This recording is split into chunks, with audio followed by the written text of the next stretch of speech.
I'd like to welcome to the show John Truby. Thank you so much for being on the show, John. Great to be here, Alex. I've been a big fan of your stuff for a long time, and I'm glad that you could get to bring some knowledge bombs to the Indie Film Hustle tribe.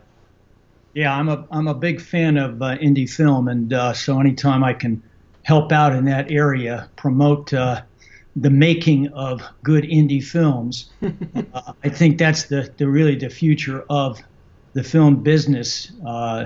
And so anytime I can help out there, I'm happy to do it. Thanks again. So let's get to it. I wanted to ask you, first and foremost, a very strong question. Why do most people fail at screenwriting? I think the reason most people fail at screenwriting is they don't know what the screenwriting business is looking for. Mm-hmm. And I emphasize that word business. Mm-hmm. And they don't have the proper training to provide what the screenwriting business is looking for. So you have a massive mismatch between what people are writing and what Hollywood or indie film producers want to buy. Mm-hmm. And this is why 99.9% of screenwriters fail in trying to get their work out to the world. We know that the film business and television are very competitive. Relatively few films are made, but you have much less chance of succeeding in that environment if you don't know the kind of story and the kind of story techniques that create a script that they want to buy. It's a very good point, and it's something that I agree with you 110%. Yeah, I mean, and it goes to a deeper issue of that writers tend not to, they're so involved in the writing, and we can all understand that because writing is incredibly hard. Very much so involved in the writing that they fail to see that it's first of all a business. Mm-hmm. If you want to just write for yourself, that's fantastic.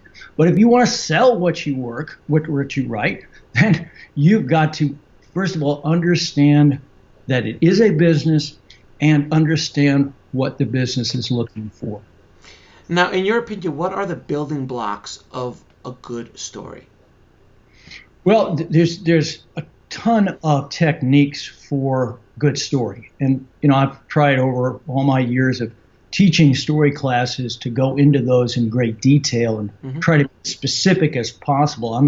I'm a real stickler about technique. Mm-hmm. I feel that a lot of times writers read these books about screenwriting and they're very theoretical, esoteric, and we all nod our head and we say, yeah, I think I know what you're talking about. But when it comes time to the blank page, what do I do? That blinking cursor is the worst thing in the world. Exactly. And if you don't have real specific techniques to get you through that, to take you step by step through that process, you've got no chance. But really, I like to bring all of those techniques under one umbrella, which is the umbrella of narrative drive. Mm-hmm. The single most important element in popular storytelling, not just in screenwriting, but in worldwide storytelling in every medium, mm-hmm. is narrative drive. And most writers do not know how important narrative drive is, mm-hmm. especially in Hollywood screenwriting. And if they do know the importance, they don't know how to execute it. And when I say narrative drive, first of all, a lot of people do not understand the term. Mm-hmm. What narrative drive is a story with non-stop excitement. It's the forward propulsion of the story that makes the reader, the script reader, want to turn the page. And this is by far the most important thing when it comes to selling your script. I always like to say Hollywood has three things above all that they're looking for in a script. Mm-hmm. Narrative drive, and narrative. Okay. I'm trying to get across the importance of this concept. And so it's this forward propulsion of the story. It's what makes it a page turner. Now, there are a lot of specific techniques that go into getting narrative drive. But then this brings in the other point that I was just making, which is that writers typically do not get the proper training to get that narrative drive. And we all know what I'm talking about. Basically, writers in the current screenwriting world use two fundamental methods. The first is 3-act structure, and the second is hero's journey. Now, I contend that if you're using 3-act and hero's journey, that's great if you're a beginner. That's great when you're first starting to write because you face that overwhelming pressure, that overwhelming difficulty of climbing this mountain. See, I don't know how to do it. And along comes 3-act and hero's journey and says, oh, it's real simple. Like, there's just 3 acts and 2 or 3 plot points and so on. And it makes you feel you can do it. And there's real value in that. But in my opinion, these things, these two structure methods will really hold you back if you want to be a professional. And there's a number of reasons for it. First of all, everybody uses these, which means that all those scripts are the same. And it means that all those scripts are boring. Because we've seen it 1,000 times or more. Now, the first and most important thing in terms of setting yourself apart from everybody else, which is the key to being a professional writer, it's establishing your unique story brand. You can't do that if you're writing a script that looks like everybody else's script. You've got to come across with something that's really unique, that only you can provide that producer, that audience. They have to come to you. Now, the question I asked, though, is when you apply the hero's journey to multiple big, almost all the big budget films and big budget blockbusters, they all seem to line up. But are you saying that there's other things within that structure that's working that we're not seeing? Absolutely. There's a number of things, and that's a great question. Let me get into it. Okay. First of all, you can say the same about 3-act structure. You can say, well, look at all these blockbuster films. They all break into 3 acts, apparently. Well, to which I always reply, you can divide anything into 3 parts. That doesn't mean it's going to help you write it. What people don't understand is that 3-act structure was invented by a story analyst to analyze a script after it was written. And so it was simply an aid to say, okay, this happens in the first act, this happens in the second act, and so on, which is simply a glorified way of saying beginning, middle, and end. Same thing is true about hero's journey. There are certain beats that you see from the hero's journey that are in most blockbuster films. But that doesn't tell you that all the other techniques that writer had to know and apply to make that a script that, first of all, would sell, and second of all, would have blockbuster potential. There's another point, too. What people don't tell you when they're talking about 3 acts, when they're talking about the hero's journey, is that this is not a story structure that applies to all stories. The writer's journey applies when you're writing a myth story. And very specifically when you're writing a male myth warrior story. Right? Now, you look at these blockbuster films, a lot of them, in fact, the vast majority of them, are male warrior myth stories. And the reason for that is that Hollywood is very conscious of the fact that there are certain genres that travel the world better than other genres. The genre that travels the world better than any other form, that is popular in all countries around the world, regardless of language, regardless of culture, is a myth story. So Hollywood, because they sell to a worldwide market, they like to use that form. And I always tell people, and I talk heavily about genres, because genres are really the key to your success in this industry, that if you want the best chance of writing a blockbuster story that will sell to Hollywood, at least one of the genres that it should be based on is myth. because it is the best traveled story form there is. The problem is, number one, that, as I mentioned just a moment ago, those beats of the hero's journey don't give you anywhere close to the techniques you need to know to write a successful male warrior myth that's different from everything else we've seen before. You can't just write another Star Wars and expect to sell that. Right. But the other thing is, what if you're not writing a male warrior myth? What if you're writing a love story, a detective story, a thriller, and so on? The hero's journey does not work for that. And if you try to impose that template on those genres, you're going to have big problems. And here's the point. Each genre is a specialized plot form.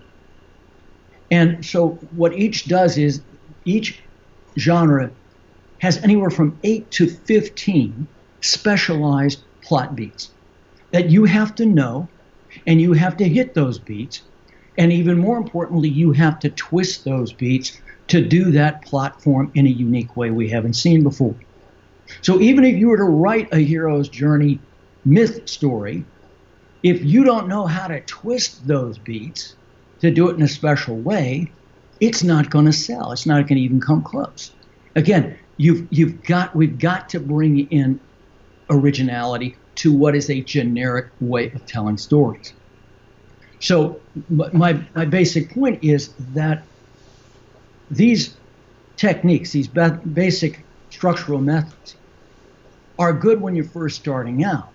But you've got to go way past that if you want to work at the professional level, meaning you are one of maybe 0.5% who is working in that arena.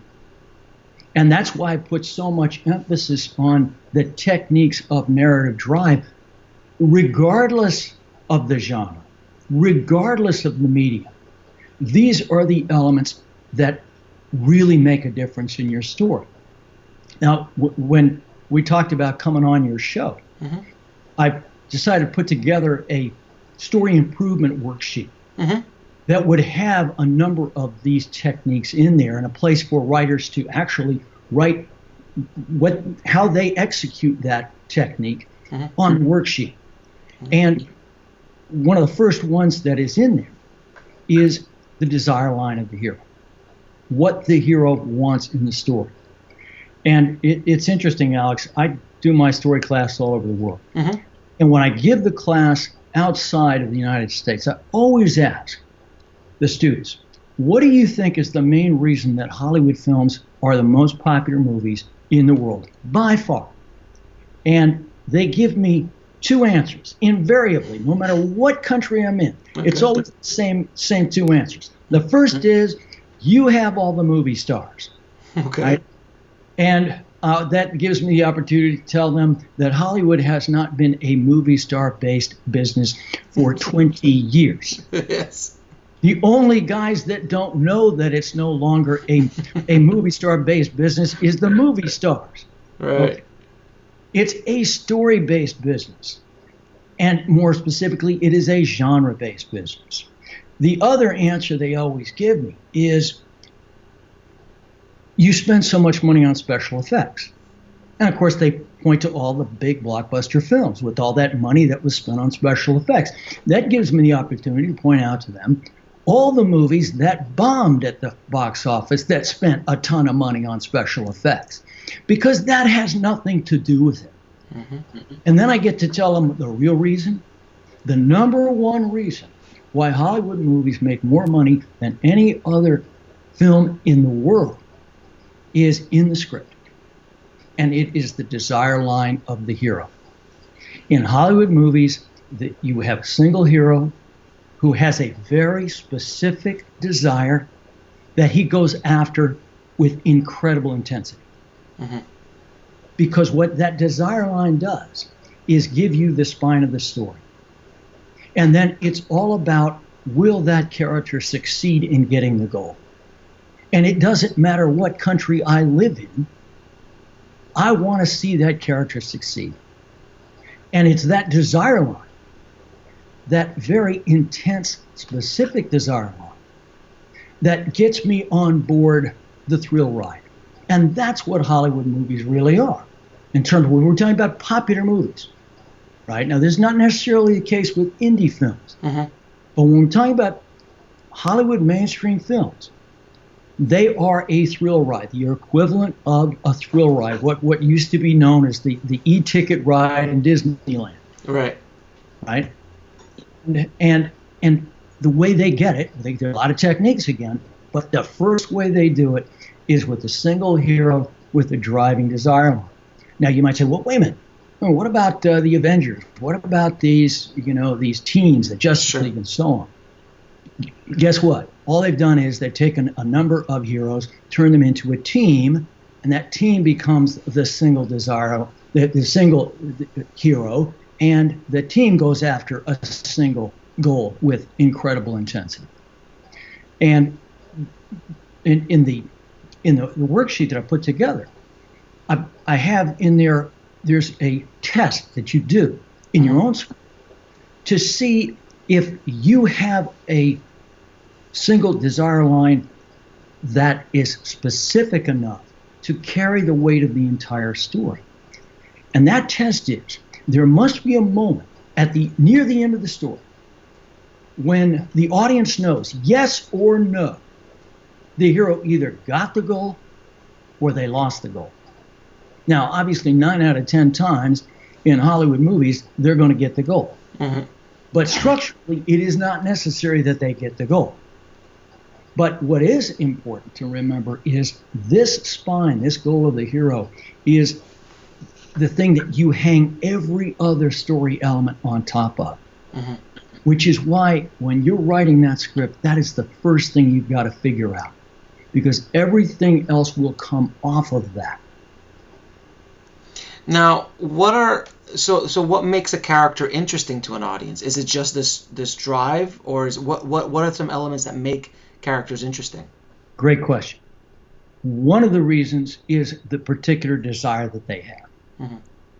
Because when a character has a very specific goal, especially if it's a difficult goal to achieve, that's one of the ways the audience identifies with that character. Because if that character wants the goal that much, and I know precisely what goal they want, then I want them to win that goal too. So I get invested in it as well. When I give my story class, I talk about the desire line is the tracks of the train. And once we set up that goal at the end of the journey, it's like the audience gets on the train with the hero, and we all go after it together. So that's the first thing. Mm-hmm. There's a second element that is extremely important in creating a character that the audience cares about. And that is that we have to give them a weakness, at least one major flaw that is holding them back from success. Not just success in getting that goal. It's holding them back from success in life. This is a flaw that is so serious that it is ruining their life. And it's actually established even before you establish the desire line of the hero. Now, a lot of people hear that and it's counterintuitive. They say, well, I don't, why would I want to see a guy with a problem or weakness like that? Well, it is a real interesting test where you see this go on. You see the power of this concept. For many years, James Bond franchise was the most popular franchise in the history of film. Mm-hmm. Massively successful.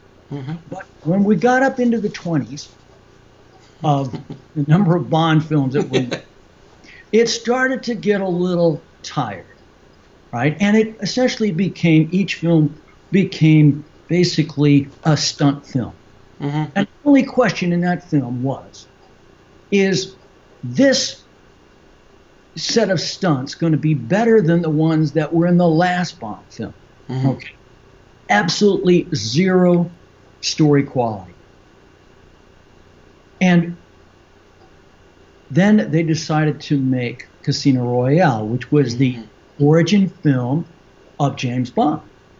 And they did one thing above all else that made all the difference in the world.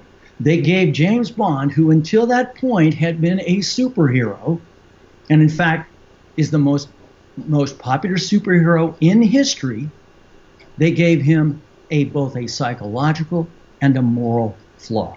Mm-hmm. What they did was they took his strength, right? Besides being this, incredible, intelligence guy who does all these action stunts. He's physically very good. Mm-hmm. But they took his great strength. He's a ladies' man. Mm-hmm. It's the ultimate ladies' man.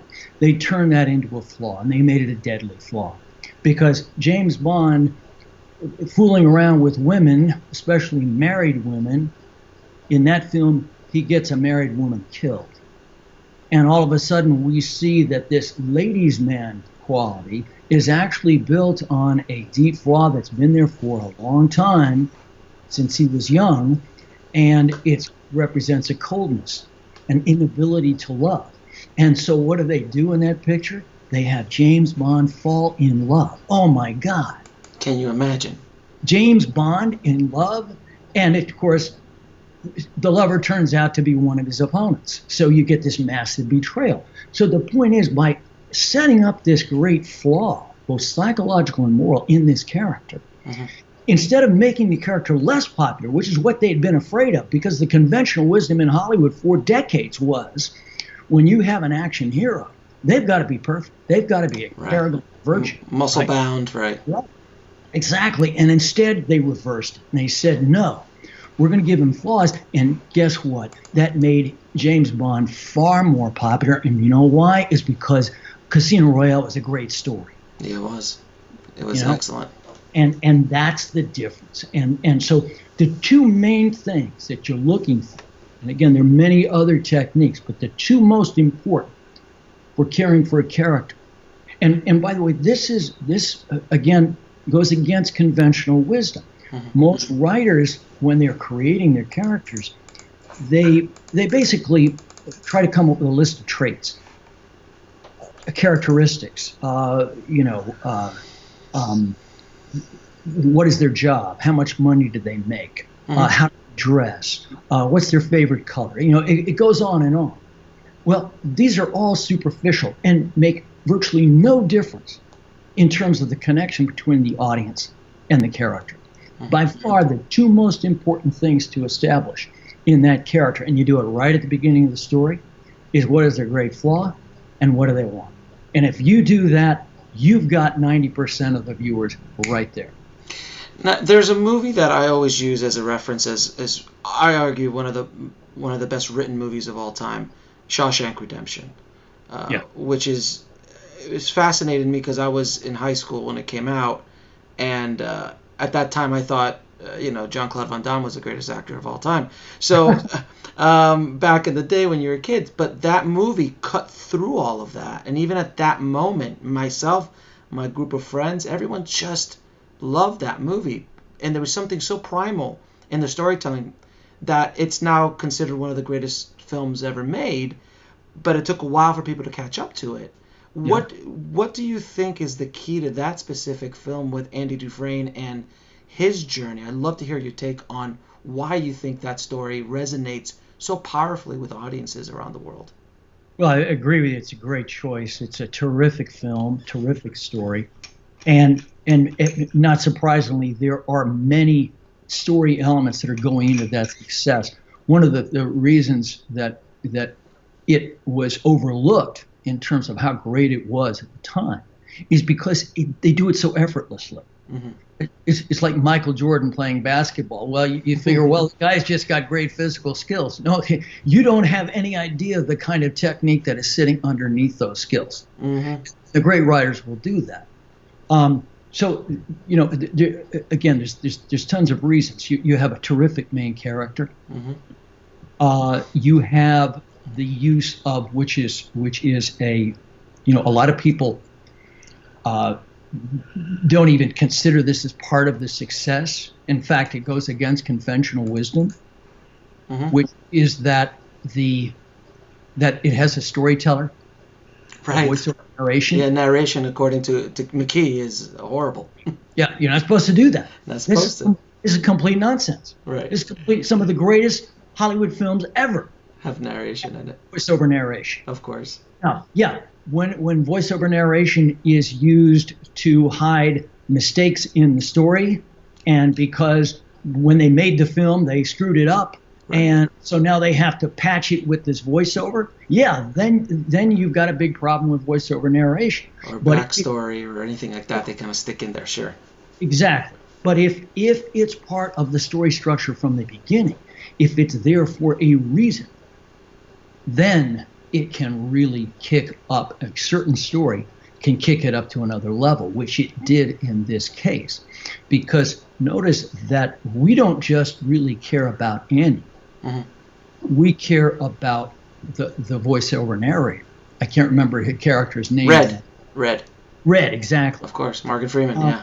And that, because we're coming at it from his point of view, third-person point of view, it also hooks us with much less screen time into liking Red. Mm-hmm. And another big part of it is the friendship between them. Mm-hmm. Right? White guy, black guy. Right? Mm-hmm. It's not they don't hit you over the head over it. Mm-hmm. But you can bet that is a big part of the success of that story in terms of making us feel good that these two guys succeed. Now, who's the main character of that movie? Is it Red or is it Andy? Well, this is really interesting because one of the things I talk about in my advanced story class is that when you have a storyteller, the storyteller is the true main character of the story. Right. And which indicates that Red is actually the main character. Mm-hmm. And if you track the structure beats of that story, you see that he hits all of those structure beats that make him the main character. But it's a very similar structure to The Great Gatsby. Mm-hmm. Nick is talking about Gatsby. Now, when people think about The Great Gatsby, they think, well, Gatsby's obviously the main character. But structurally, he's not. Mm-hmm. Nick's the main character. And one of the interesting things that I can't remember the directors who did the most recent Gatsby. Baz Luhrmann. Exactly. Mm-hmm. One of the things he did was increase considerably the storyteller frame that Nick has on screen, much more than in the novel. Mm-hmm. And that's because the journey, the psychological and moral journey that's going on there is not Gatsby. Mm-hmm. Gatsby basically falls, and we feel sorry that he does because he's basically cheated. But the guy who makes the journey in the story is Nick. Mm-hmm. And Baz Luhrmann understood that. But so that's another important element of Shawshank Redemption. I would contend that the most important is it has a great plot. Oh God, it's so beautifully written. Frank Darabont was so good in that. Oh. Just terrific. And Alex, this is something that is so important because I tell everybody in my classes, the single biggest problem that writers have in screenwriting and every other story medium today is they don't know how to plot. It's not character, it's not dialogue, it's plot. Is that different than structure? It is different than structure. It's closely connected to structure, but it's different from structure. And let me explain. Okay. Plot has more techniques that go into a good one than all of the other story skills combined. And it's not even close. And the problem with it is not only is plot extremely complicated to do as a writer, it's very difficult to teach. Mm-hmm. And here's the reason. Most people think about plot as the character overcoming a series of obstacles over the course of the story. And what that means is they think of it in a tactical way, in the sense of they think of it as these individual moments when the hero overcomes an obstacle. Mm-hmm. And basically, especially if you're using Hero's Journey, what you do is you simply string a series of obstacles that he overcomes along the way. Well, big mistake. what you've just done is committed what I consider to be the cardinal sin of storytelling, which is the cardinal sin of plotting, which is you're hitting the same beat. It's you repeating the same beat, because even though that might be a different opponent that you are overcoming at each obstacle, it's basically what's happening there is the same basic action. And so you string too many of those together and you get an episodic plot, a boring plot. Yeah. Now, how do we contrast that? We contrast that to a grand plot where all of the obstacles and opposition are connected under the surface and designed in such a way that this opposition builds over the course of the story. And what a really great plot is, instead of coming at it from the tactical point of view, you have to come at it from the strategy point of view. Because a plot is a grand strategy that the opponent and the author use to put the hero in the greatest possible trouble. So instead of looking at each of these moments as a single event, you have to look at your plot as this grand sequence that where all of these elements are connected together, most of them under the surface. Now, that's very hard to do. It's also very hard to teach, which is why when people, for example, they do the hero's journey or the 3-act structure and so on, they don't get this training.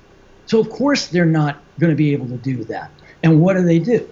They execute these simple structures. They think, I'm doing what the books tell me to do. And they don't come up with a great plot. And guess what? They think, well, it must be my fault. I don't have the talent. Well, it's not the fact that you don't have the talent. It's the fact that the tool that you're using is not advanced enough to give you an advanced level plot. And what plot really is it's made up of a number of components. I mentioned a little while ago the first and most important, which is the desire line. Sure. In order to hang this sequence of oppositions that puts the hero in the greatest possible trouble, you have to hang it on a spine. So that's the goal that the hero has, if you can take him from beginning to end. So it's kind of like what Hitchcock did in most of his big movies, is he has that Macguffin and the character trying to get that Macguffin, and it's just a strong need, and everything is dangled and hung on that very strong narrative. Exactly. MacGuffin is simply a term for a desire line where it's not that important whether the character gets the goal or not, but we have to have a spine to hang everything else on. If we don't have a goal to go forward, there's no story. Right. And there's no opposition, because this concept of the plot, as I mentioned right at the beginning, you have to start with the desire line because everything comes off of that. But another thing that I have in the story improvement worksheet that I put together for your people has to do with the opposition. Until you know the desire line, you can't come up with the opponent. And you don't know exactly who they are, and this has to do with a structural definition of opponent. A lot of writers get this wrong. Right? They think the opponent is the villain. He's the bad guy. Okay, well, sometimes he is a villain, but sometimes he's not. That has nothing to do with structurally what makes an opponent. An opponent is a character who wants to prevent the hero from getting his goal. Period. So by that definition, opponent could be a better human being than the hero could be. And this is one of the things we see in advanced storytelling. Oftentimes the opponent is a better human being. But what makes him an opponent is that he's on the other side of the goal. And in fact, he is competing with the hero for the same goal.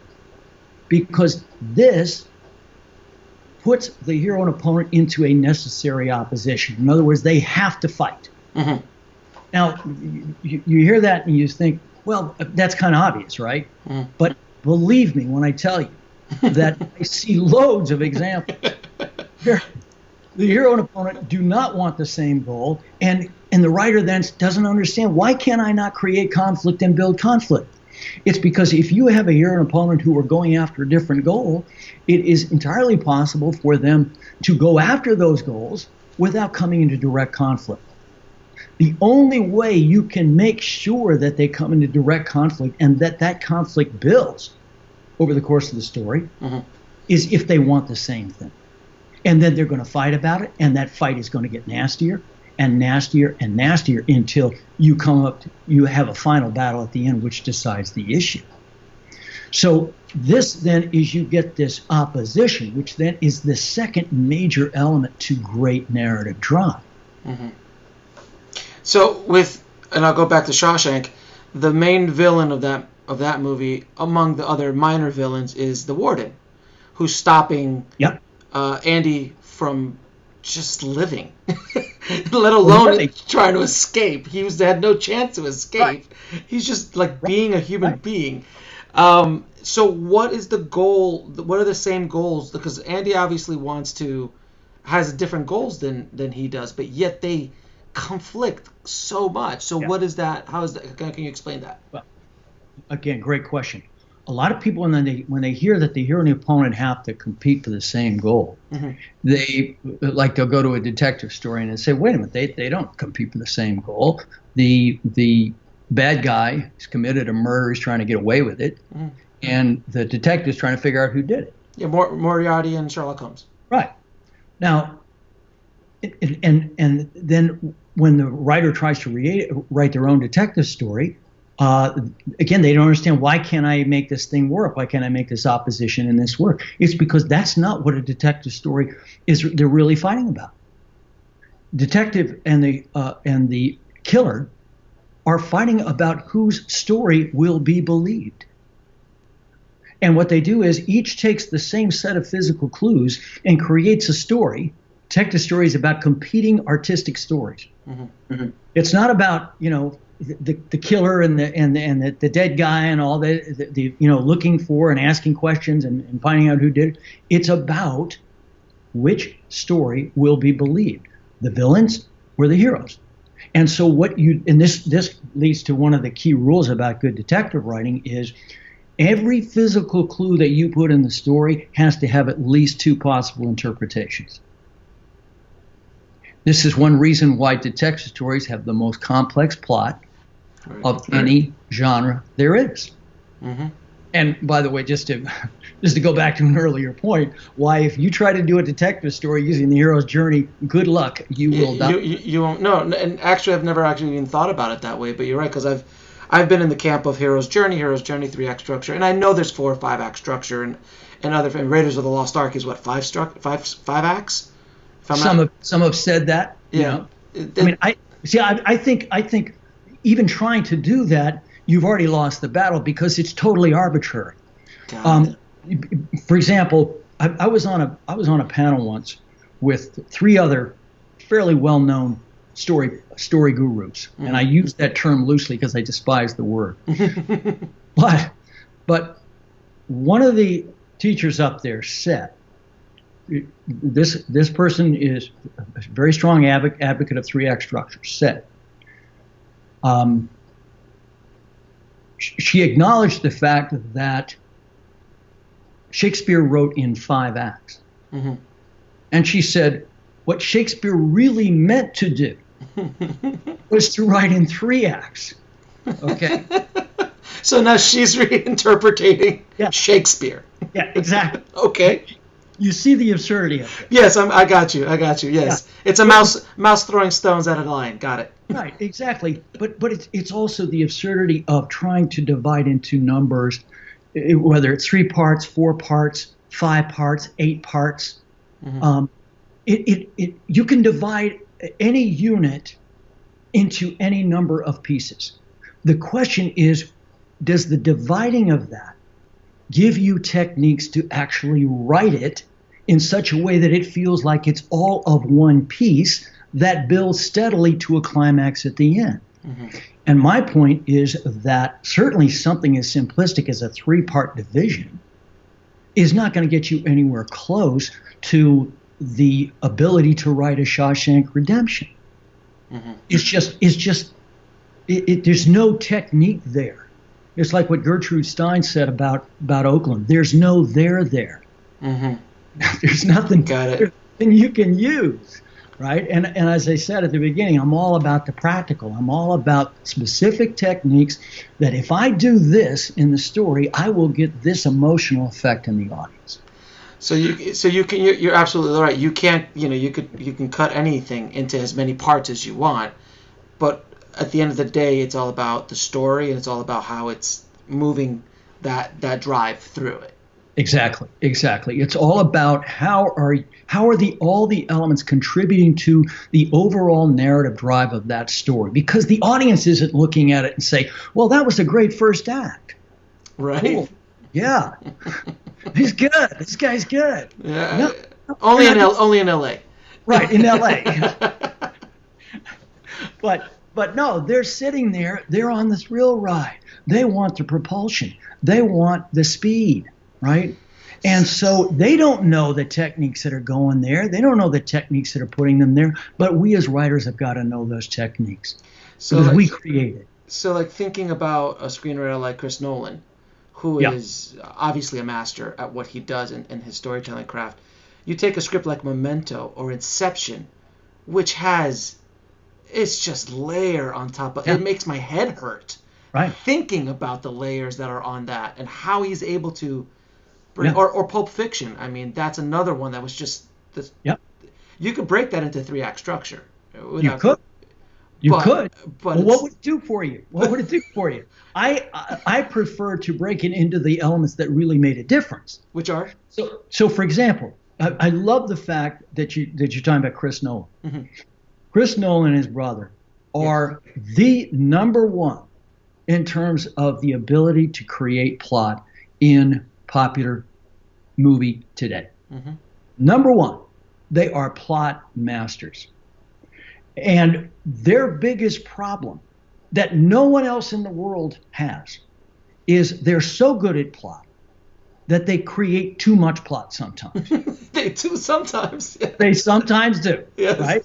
They sometimes do. But what I always tell writers is we should all have that problem. Right. It's like, right? I don't want to get too big if I go to the gym. Right. I don't want to get too shredded. Exactly. I say when you can write plot like Chris Nolan, then come to me and we'll give you a few things that'll fix it. They'll tone it down.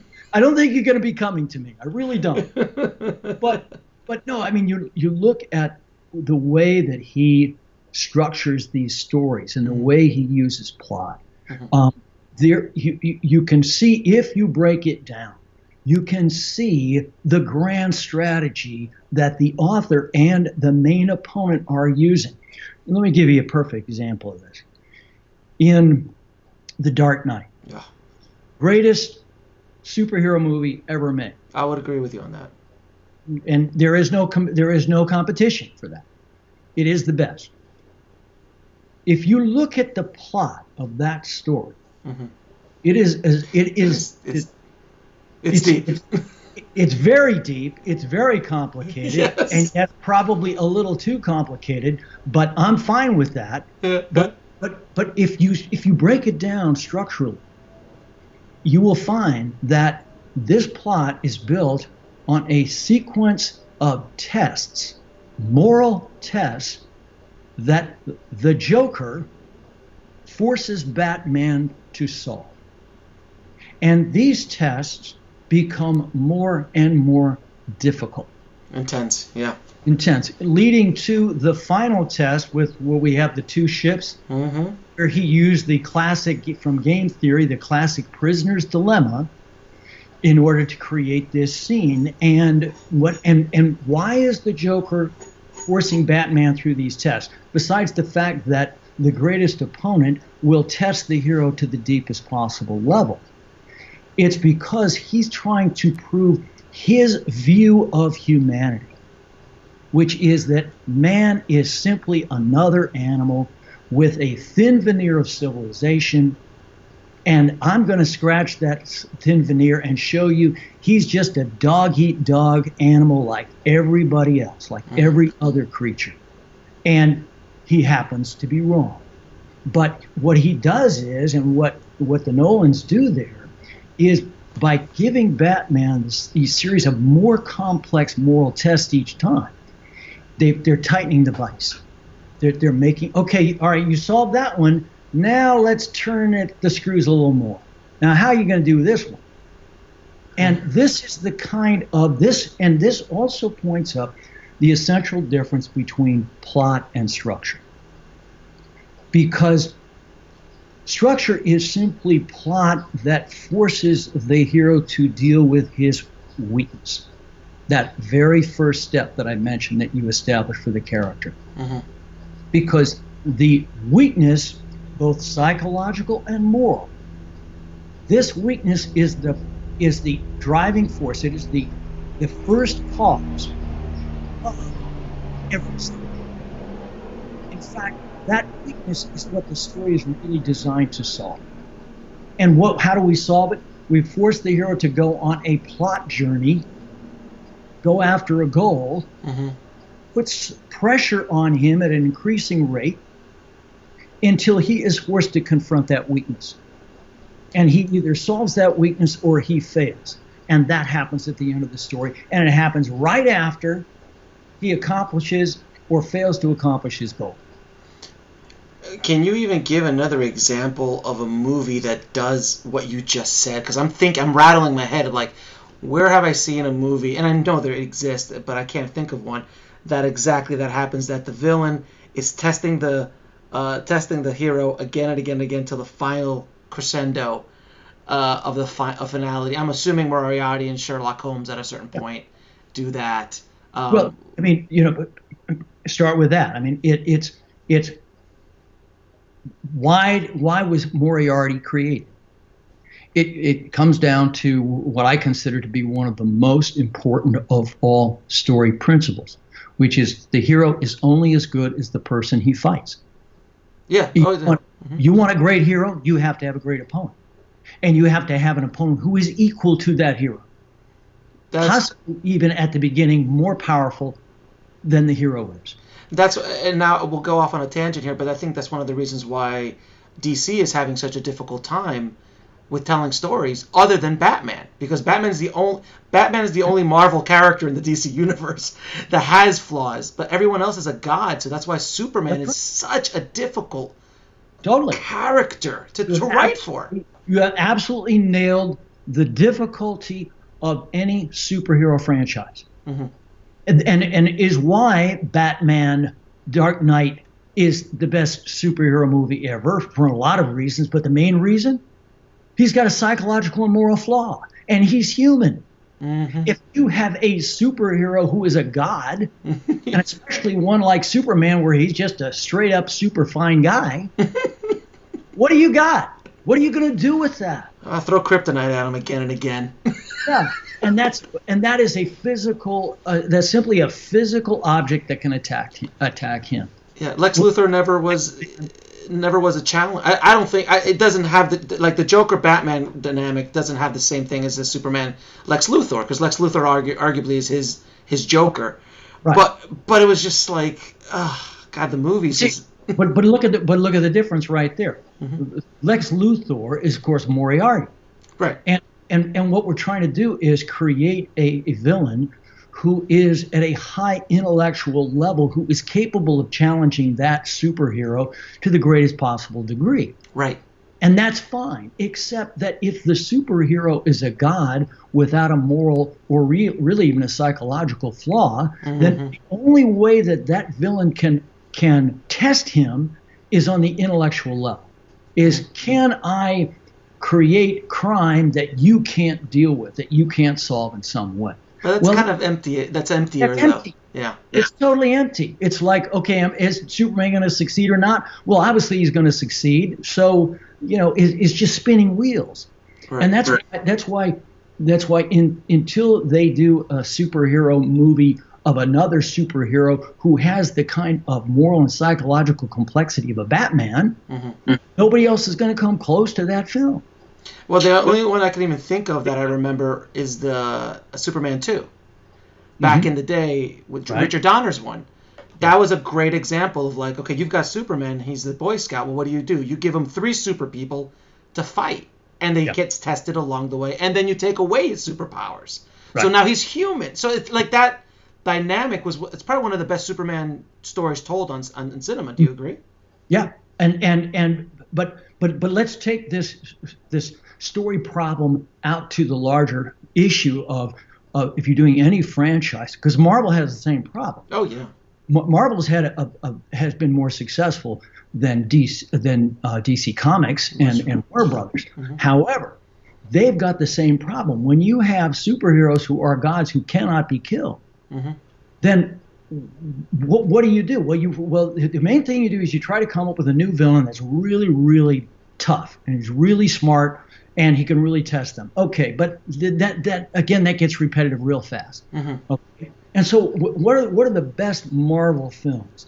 They are films where they take the team of these superheroes and they put them in conflict. That's why a guy like Joss Whedon, when he wrote, I can't remember which The Avengers he did. Yeah. Right. Why that was so smart was he was coming from TV. Mm-hmm. TV has the best storytelling in the world today, by far. Mm-hmm. It has dwarfed film in terms of quality, and it has for the last 15 years. All right. One of the techniques that he brought over from television, it was when you have a series, and that's what these franchises are. You have a series, you have to service the main characters. So, for example, you have ER, you have 5 leads, mm-hmm. right? The juice of the show doesn't come from each anonymous patient that comes in every week that we heal. No, it has to come from the conflict within these leads. These leads are all part of a family, but we have to make them fight with each other because that's where the juice is. That's exactly what Joss Whedon did when he wrote the Avengers. Mm-hmm. Is he tried to create conflict among these characters that we love who are part of the family. That's why it was a better story. Yeah, he still had the outside opposition, mm-hmm.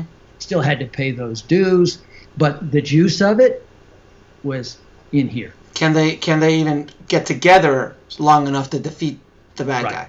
Exactly. Which is a much more powerful, arguably, than what they are. Absolutely. Yeah, that's why something like Captain America Winter Soldier is probably one of the best Marvel movies, I thought. Mm-hmm. Because of the way they structure that story and what those guys are doing. We're going off on a tangent, but what those guys did with Civil War and all that kind of stuff. Now, what you said something. Just to dot that I, but it is precisely the same technique. It's we take our heroes, we put them into the main conflict. Mm-hmm. That's what the audience loves to see, because they're characters that we've invested in. I don't care about this new opponent. He's just there to create the overall jeopardy. So then why did Civil War work so well and become such a success, and Batman versus Superman was a colossal piece of you-know-what? Batman versus Superman, as soon as I heard of that, I said, that's clickbait. That's basically clickbait. Right. It cannot work. I don't care what they do.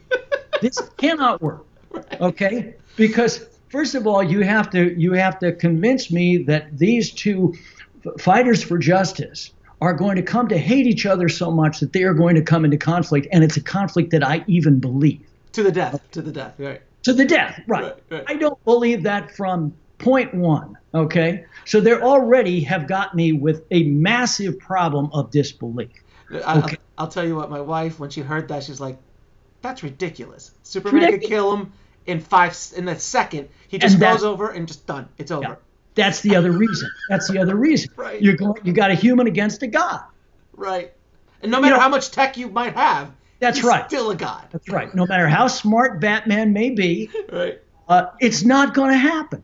Right. This is the same problem why the Matrix 1 was so much better than 2 and 3. Mm-hmm. Because as soon as he becomes a superhero, a god in Matrix 2, the concept that this guy has any jeopardy at all is gone. You know, I always find that, you look at these superhero movies when either the supervillain and the superhero have a fist fight, mm-hmm. or two superheroes have a fist fight, and one guy gets punched and he knocks down 3 buildings, and then he gets up. Yes. It's just a total waste of time, because nobody for a second thinks that anybody's going to be hurt at all. There's no jeopardy. No. There's no jeopardy. That's why a movie like Logan, you could feel that there was jeopardy in finally, you know, with Wolverine, that he was sick, that he could do all this kind of stuff. And there was jeopardy in Batman versus the Joker. You know, at any moment, Batman can get hurt. Yeah. And he does. And the people he loves can get hurt. Right. And you have that great scene in the jail when Batman locks the door, and and this is just another example of the Joker testing him morally, because she's saying to Batman, okay, Batman, how far are you going to go to get me to give you the information that you need in order to save your girlfriend and Harvey? And so he has to basically break the law, practically kill the guy, and then the Joker is so damn smart. They get exactly where the person is located, and it's just brilliant from minute one.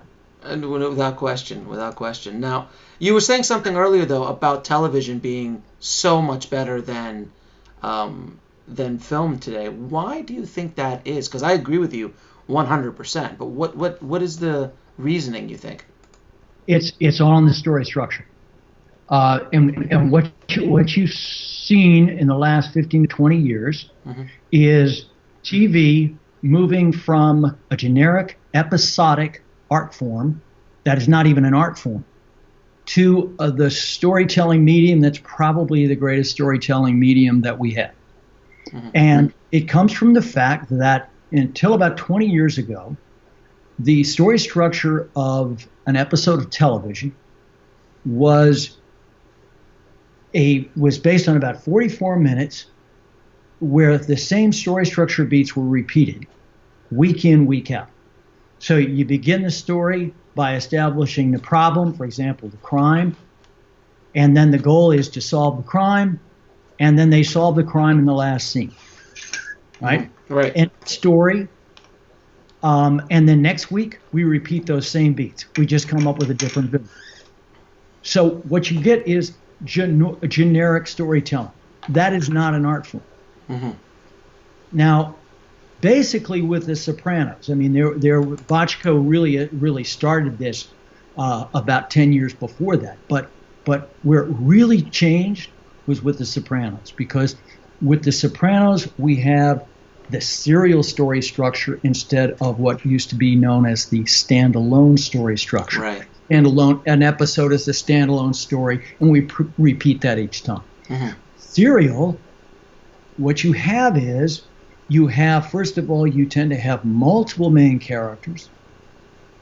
Each one has desires, but instead of the desire getting solved in each episode, these are desires that extend over an entire season. This then allows you to have opposition within the team of main characters, and this opposition doesn't get solved at the end of one episode. It extends over an entire season. And so what that means is that the standard of quality that by which we judge the art form is not the episode, it's the season. And all of the great shows are serial story structure. And this serial story structure goes back to the novels of the mid-1800s, especially Charles Dickens. Right. We've basically gone back to the future. But what does that mean? It means we have, on television, we have a canvas that is 10 times larger than we get in a feature film. That's why film has no chance to compete with on that level. And so, and what that means is that we have far more complexity of character and far more complexity of plot. So is that why there's so much more spectacle to try to hide that there's lack of story in Hollywood movies nowadays? Absolutely. It's based on a false assumption, one we talked about earlier, that what gets him into the seats is all the special effects, all the spectacle. Yeah, that's when I'm seeing a superhero movie, I better have some of that, no question about it. But that's not what gets him into the seats. The other reason that TV has far surpassed film is the economic model, because the Hollywood studios are designed to appeal to a worldwide audience for each film. They have to make a very narrow form of story that appeals essentially to men anywhere from 15 to 25 to 30 years of age. Worldwide, okay? What does that mean? That means myth, warrior, superhero stories, right? That's where we can make our money. That's why I always tell writers, unless you're willing to write a superhero story, Hollywood doesn't want to talk to you. All they want is blockbusters. But what's the difference with television? Television fractured from the 3 channels. Right. Hundreds of channels, and Netflix and Amazon, all making narrowcasting. I don't have to appeal when I make Breaking Bad or Mad Men. I don't have to appeal to a 15-year-old boy. I am appealing to a very intelligent segment of the population. And it's also a much more select audience than even at the major networks. Used to be, you had to have a hit on a network show, you had to have 20 million viewers. Right. Mad Men, at the peak of its popularity, this is, in my opinion, the greatest TV show in history, and certainly one of the top 5. It had 3 million viewers. Wow. Now, when you don't have to appeal to that mediocre audience that's in the middle, you can do things that stretch, that are not only great examples in and of themselves of a work of art, but they stretch the medium of television to being a medium that is at its highest art form. And so what you've seen really in the last 20 years is the same thing that happened to novels in about the mid 1700s when it became an art form. It happened in movies in the early 1900s when it became an art form.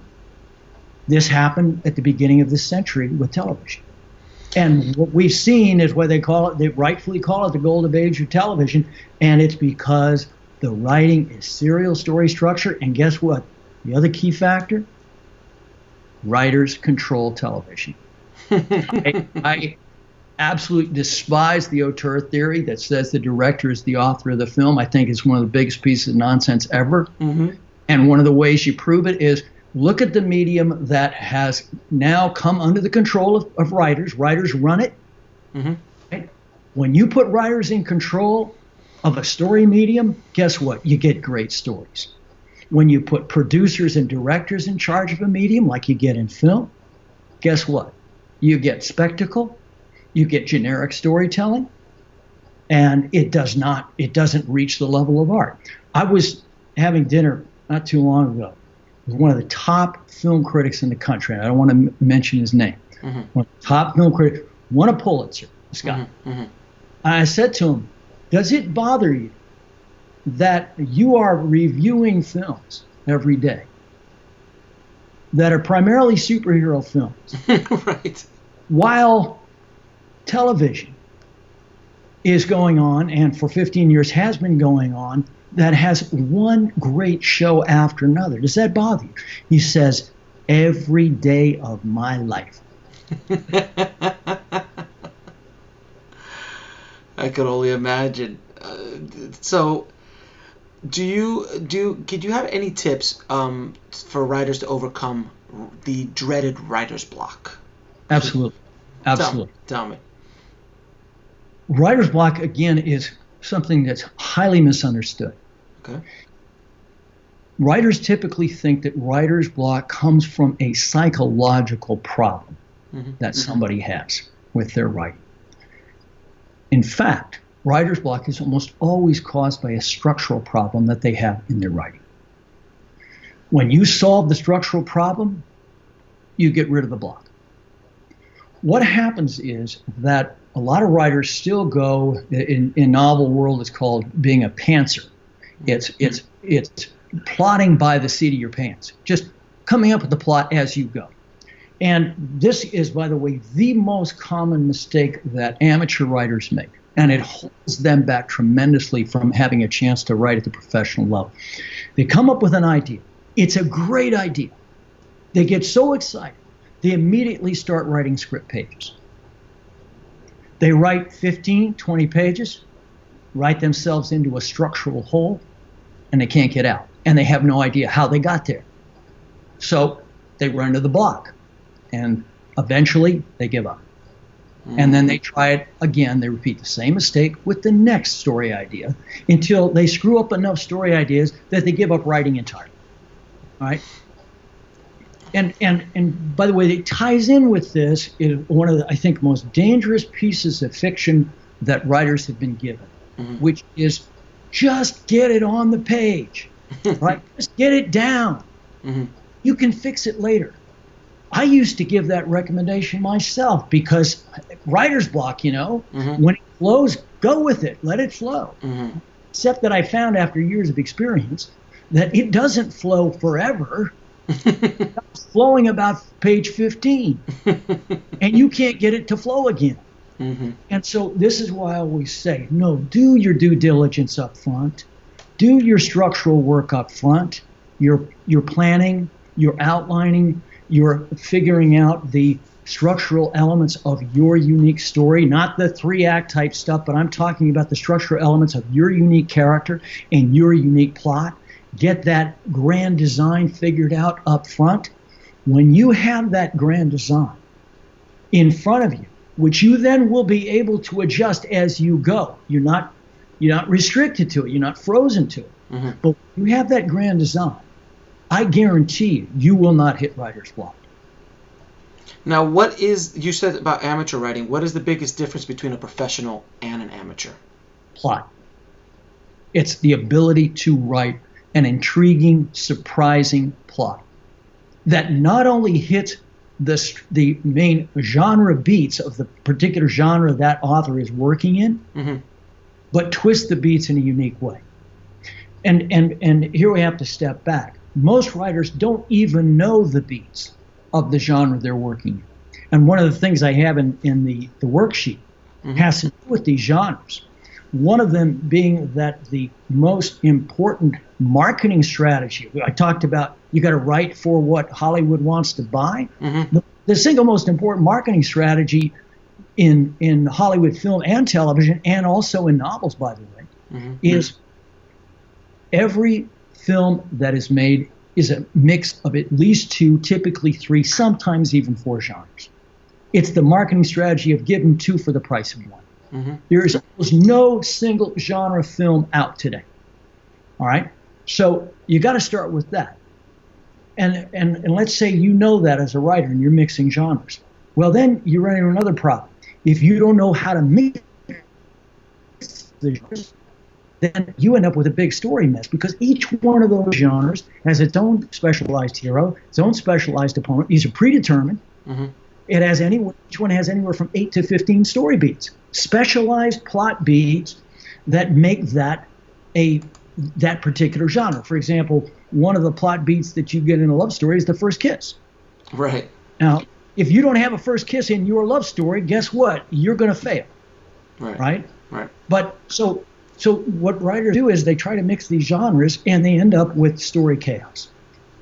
And so, and again, this is something that I've got in the story worksheet, which is you have got to then, once you know what the genres are you're using, you've got to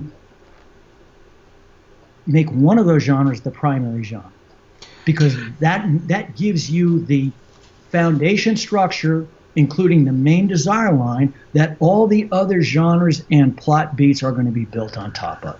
So I have a good example, I think, of one that worked well with combining genres, which is Logan, which is a superhero mixed with a Western. Yeah. Basically. Mixed with a drama. Mixed with a drama, yeah. A family drama almost. That's right. And that's one of the reasons why it kicks it up to a higher level than the normal superhero story. Is because when you are doing your genres, and I said you got to twist the genre, the most important strategy for twisting those genre beats is to add drama elements, family drama elements. And that's because what drama does is these are real characters with real pain, real problem, and they are not superheroes that they're way up here, they're gods and so on. They don't have any weaknesses and so on. You combine genre with drama, you're going to have probably the most powerful genre combination there is. And Logan is a perfect example of that. Now, where can you find an example where it went awry? Where they mix genres and you're like, what happened? Could you say, go back to a superhero movie, Suicide Squad?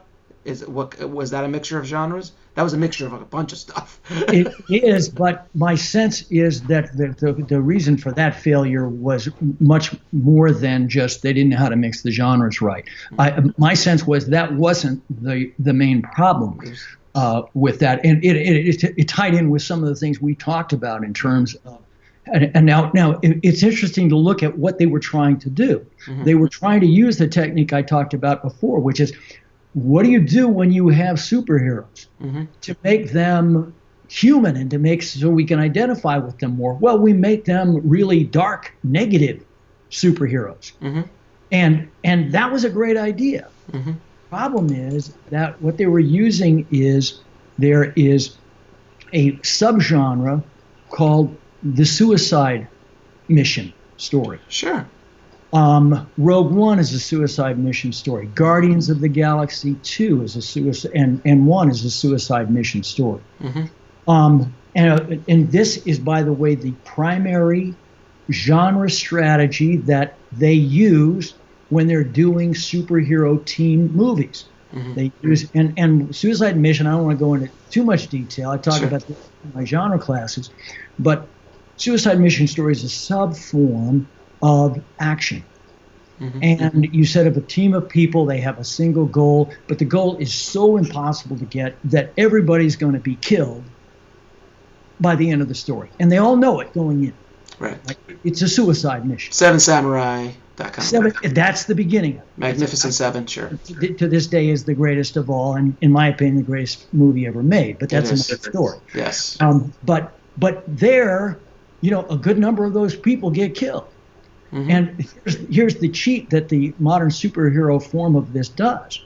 Well, we can't kill off our superheroes because we've got to have them for the next movie. Right. So we take the form of a suicide mission story, but we don't kill them off. Or we kill off just the superficial outside periphery type of characters that we can afford to get rid of. Right. But again, we don't have the rights to. Right. But nobody gets fooled by that, right? Right. I mean, you get with Rogue One, you had a real suicide mission story, and you really felt when these guys, I mean, it was right out of Seven Samurai, but you even had the samurai guy, the blind samurai guy. Yeah. Someone made it. Yeah, I mean, and when he dies, I mean, it hurts. It hurts. Yes. So it's a great form. But my point is that something like a Suicide Squad, a lot of the failure of that was embedded in the form, much like Batman versus Superman. There were certain things that they cannot overcome simply because they have to have repeating characters who cannot get killed. Mm-hmm. And, we can't. There's just all kinds of things that we're restricted from doing with these stories. Mm-hmm. But frankly, this problem of mixing genres the wrong way, you rarely see it on the actual screen because they don't get that far. If you have story chaos in your script trying to mix genres, it never got made. Right. 90% of the time. Right. So the big problem with most of the films that get made is typically one of they don't hit these fundamental structure beats like desire, like setting up the opposition properly, that's so fundamental to a great story that it doesn't matter what the genre is. They lost the game much deeper. Right. Much earlier in the process when the entire frame of the story was set up in the wrong way. Now, I'm going to ask you the last few questions that I ask all my guests. What advice would you give a screenwriter wanting to break into the business today? That one's easy. You have to specialize in one genre.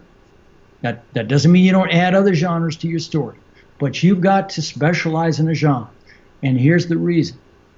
The popular storytelling today I mentioned each film is based on great narrative drive. But what creates that under the surface is the particular genre that you're working in. Mm-hmm. These genres are plot forms, and they're extremely complex. And therefore, and by the way, I've never seen it where a professional writer that I know in this town, and I know tons of professional writers in this town, mm-hmm. that they've been able to master more than one genre. So the first reason you master one genre is because it's really hard to do that. Right. To write at the professional level in that genre. The second reason, though, is that's how you set yourself apart from the crowd. You become known, I'm the detective guy, right? I write detective stories. You want a guy to write your detective story, you got to come to me, right? I'm the comedy guy. That's all I write, but I'm really great at writing comedy. So when they're trying to figure out, well, who are we going to hire to write this, or rewrite this script, oh, he's the guy. He's the guy. And if we can get him, if we can pay him enough money, maybe we can get him. So then there's some directors like Nolan who jumps genre every once in a while as well, because he's a director as well, so he kind of is a different beast. He is one of the three most powerful, popular writer-directors in the world. Right. He can do whatever the hell he wants. He's the Kubrick of his day. Right. And we're not. That's the point that I tell, I always tell writers, your script, maximum 120 pages, but better if it's down to 100 to 110, because Hollywood only gives you 2 hours, mm-hmm. unless you're James Cameron. Right. And then you can write as long as you want, right? You make $3 billion. Guess what? You're not James Cameron. Right. You don't get to do that. Now, can you tell me the book that tell me the book that had the biggest impact on your life or career?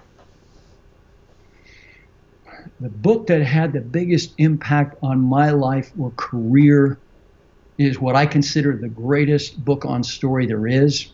It dwarfs everything else. I'm reluctant to tell you simply because it is highly philosophical, mm-hmm. and when your listeners go to look at it and read it, they're going to look at that in the first 3-4 pages and say, are you kidding me? What?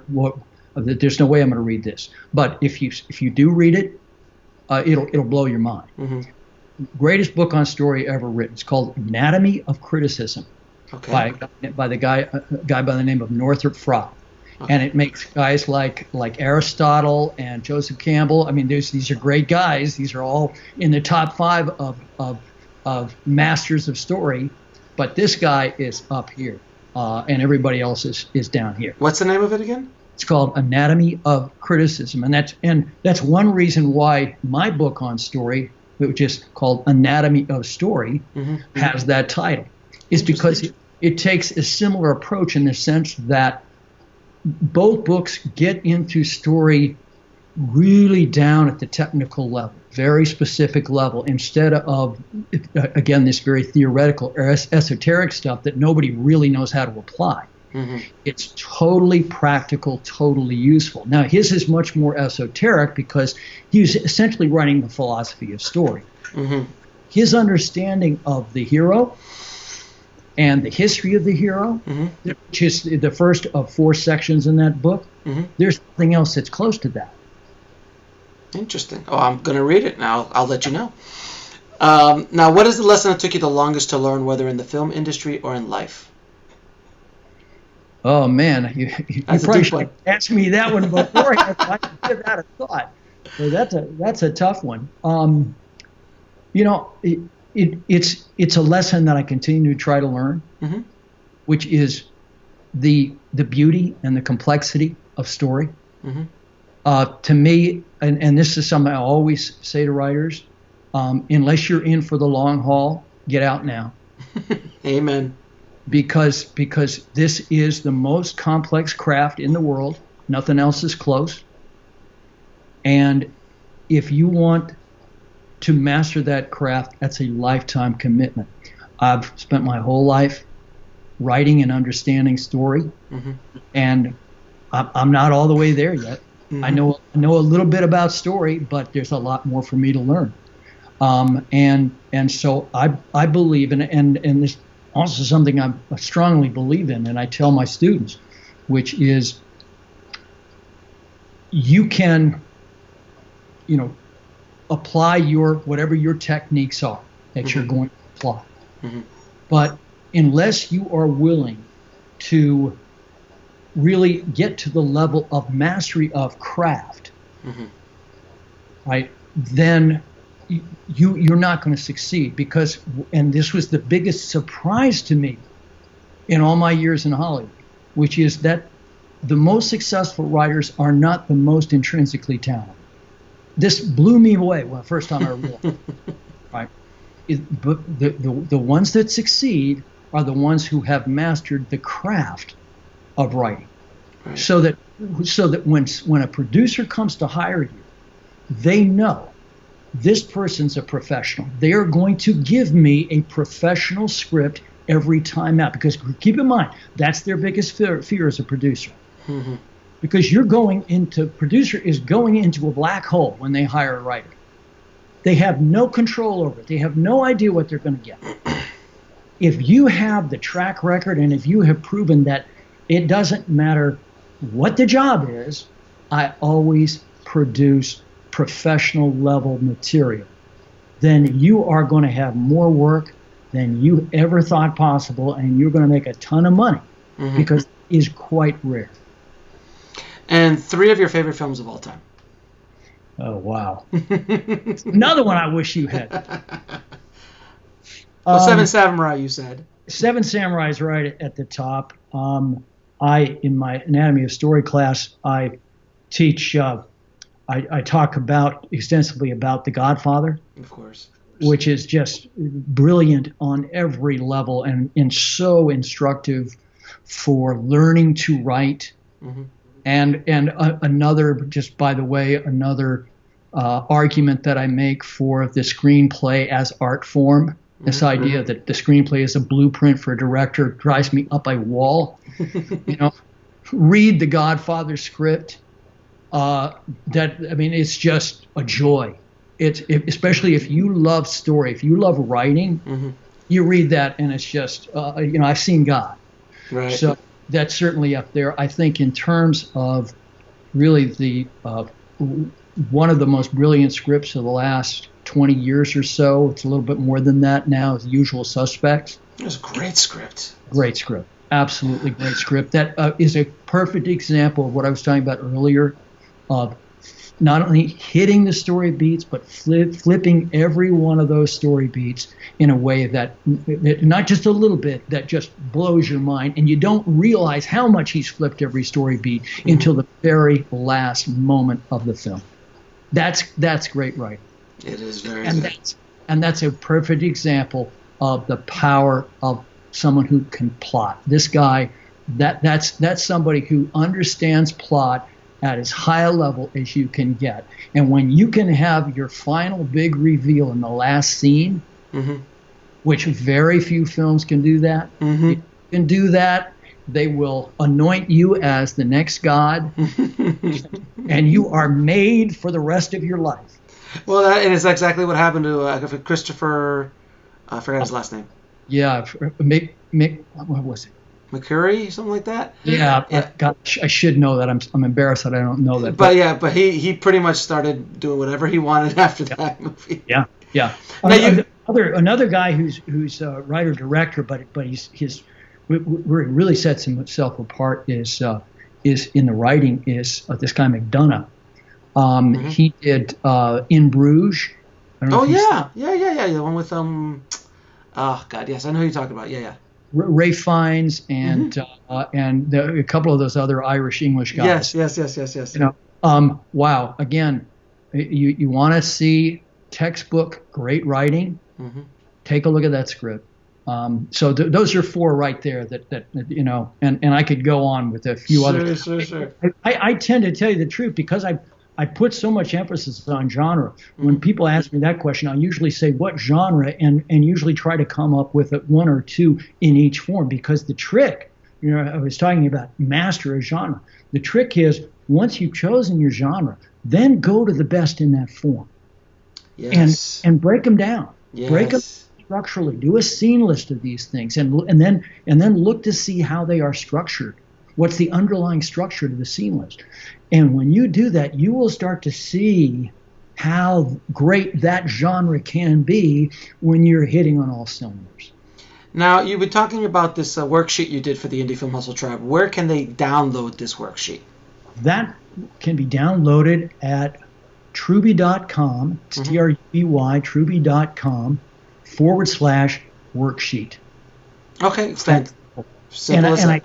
I guarantee your listeners that you go through those, fill in the space for your particular story. I guarantee you the narrative drive on your story will immediately improve quite a bit.